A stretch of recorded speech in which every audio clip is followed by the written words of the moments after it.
ಬಸವೇಶ್ವರನ ಜಾತ್ರೆ ಅದ್ಭುತ ಆಯ್ತು ಅಂತಕ್ಕಂಥದ್ದನ್ನ ಈ ಸಂದರ್ಭದಲ್ಲಿ ಹೇಳ್ಬೇಕಾಗುತ್ತೆ. ನಿಮ್ಗೆ ಯಾರಿಗೂ ಕೂಡ ಚಪ್ಪಾಳೆ ಹೊಡ್ಯಾಕ ಹೊಟ್ಟಸ್ತೈತೆ ಅಂತ ಅನ್ಸುತ್ತೆ.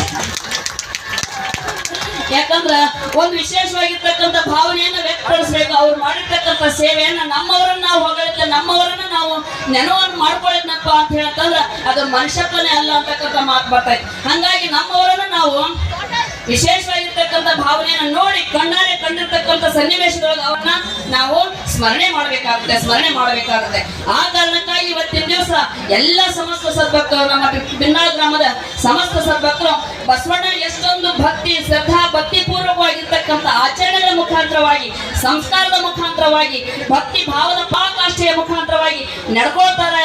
ಅದನ್ನ ನೋಡಿವಪ್ಪ ಅಂತ ಹೇಳಂತಂದ್ರ ನಮಗೆ ಇವತ್ತಿನ ದಿವಸ ನಾವು ಬಿನ್ನಾಳೊಳಗ ಬಂದು ಅಜ್ಜನ ಸೇವಾ, ಬಸವಣ್ಣನ ಸೇವಾ ಮಾಡಿ ಒಂದಿಷ್ಟು ಕೈ ಪಾವನ ಮಾಡ್ಕೊಳ್ಬೇಕು, ಬಂದು ನಡ್ಕೊಂಡು ಒಂದಿಷ್ಟು ಕಾಲ ಪಾವನ ಮಾಡ್ಕೊಳ್ಬೇಕು.